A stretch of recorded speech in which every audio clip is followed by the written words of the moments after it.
بچپن اور لڑکپن کی یادیں کسی انسان کی زندگی کا حسین سرمایہ ہوتی ہیں، جنہیں یاد کر کے انسان کے ماضی پرستی کو تسکین ملتی ہے۔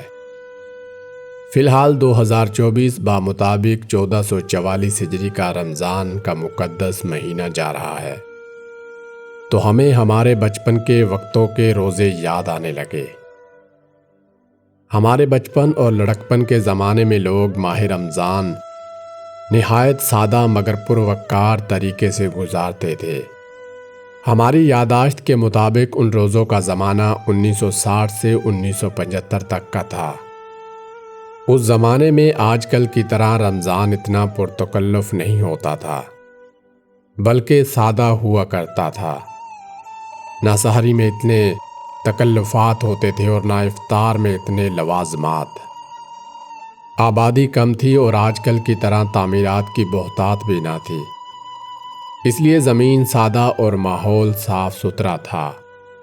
نہایت غربت کا زمانہ تھا، لیکن لوگ خوش طبیعت، خوش مزاج اور ہمدردی والے تھے۔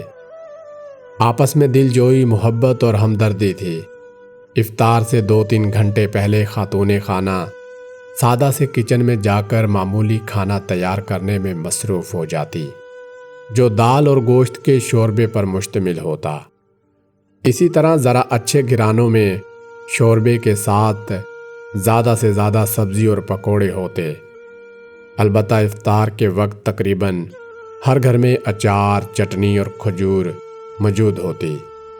محلوں میں بعض لوگ قریبی پڑوسیوں کے ہاں سالن اور افطار بھیج دیتے، اور بعض اچھے گھرانوں کے لوگ افطار اور کھانا قریبی اور محلے کی مسجد میں بھیجتے۔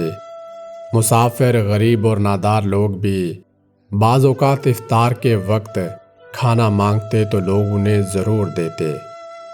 اگر افطار کے وقت کوئی ریڑی بان یا کوئی راہگیر نظر آتا تو اہل محلہ اور موجود لوگ انہیں بخوشی افطار کی دعوت دیتے اور کہتے کہ آپ ہمارے ہاں روزہ افطار کرو۔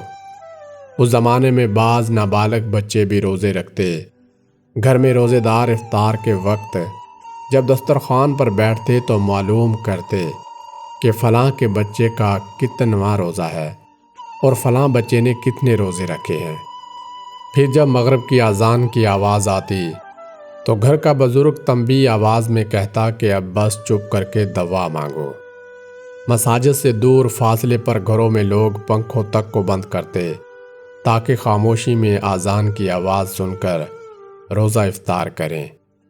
اب تو جدید انفارمیشن ٹیکنالوجی کا دور ہے۔ اب تو ہر گھر میں موبائل، ٹیبلٹس، کمپیوٹرز اور مسجدوں کے اندر سائرن لگے ہوتے ہیں کہ روزہ 1 منٹ بھی لیٹ نہیں ہوتا۔ مگر اس زمانے میں نہ تو انٹرنیٹ تھا، نہ موبائل تھے، بلکہ اس دور میں مسجدوں کے اندر مخصوص قسم کے طفل بجائے جاتے تھے یا لاؤڈ سپیکر ہوتے تھے، جن کے اندر مولوی صاحب لوگوں کو روزہ افطار کرنے کا اعلان کرتے تھے۔ روزے دارو، اللہ نبی کے پیارو، جنت کے حقدارو، افطاری کا ٹائم ہو چکا ہے، لہٰذا روزہ افطار کر لو۔ اس قسم کی آوازیں سنائی دیتی تھی۔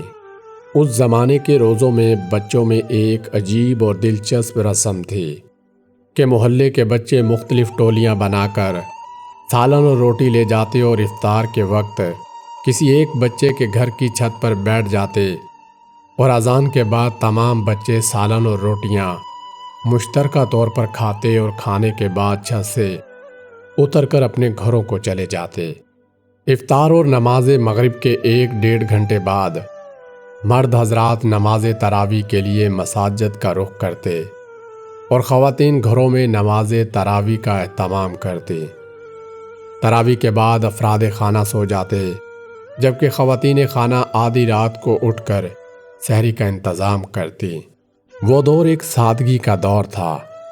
ان دنوں اتنے پکوان نہیں ہوتے تھے۔ لوگ گڑ، شکر، دیسی گھی اور دہی سے افطاری کرتے تھے، اور ساتھ میں اکا دکا سالن ہوتا تھا۔ اچار، چٹنی، یہ چیزیں ان دنوں بہت عام ہوا کرتی تھی اور ہر گھر میں موجود ہوتی تھی۔ وقت بدل جانے کے ساتھ ساتھ اب ایسی صحت بخش غذاؤں کو نظر انداز کر دیا گیا ہے۔ ہمارے اپنے مشاہدے کے مطابق زیادہ تر روزے دار آج کل سحری میں پیزا، برگر، شورما، ڈبل روٹی اور انڈا استعمال کرتے ہیں۔ اس زمانے میں ایک عام رواج یہ بھی تھا کہ گھروں سے سالن روٹی مساجد کے اندر بھیجی جاتی تھی اور ہر گھر میں سے تقریباً ایک فرد روزہ مسجد کے اندر افطار کرتا تھا، اور مسافر، ریڑی بان، راہگیر یہ بھی مسجد کے اندر روزہ افطار کرتے تھے۔ سب مل کر وہاں روزہ افطار کرتے اور کھانا پینا مسجد کے اندر کرتے تھے، پیار محبت سے رہتے تھے، بھائی چارے کا رواج عام تھا۔ پھر 27ویں روزے کو مساجد کے اندر خصوصی عبادت کا اہتمام کیا جاتا تھا۔ تمام لوگ ساری رات نوافل ادا کرتے اور اللہ تعالیٰ کی بارگاہ میں اپنی عبادت کرتے تھے۔ روزے ختم ہونے کے ساتھ ہی عید کی بھی بڑی خوشی ہوا کرتی تھی۔ آخری روزے والے دن یہ سین ہوتا تھا کہ تمام لوگ روزہ افطار کرتے ہی اپنے گھروں کی چھتوں پر چڑھ جاتے اور عید کا چاند دیکھنے کے لیے پرجوش ہوتے تھے۔ ہر بندے کی یہی خواہش ہوتی تھی کہ سب سے پہلے چاند مجھے نظر آئے۔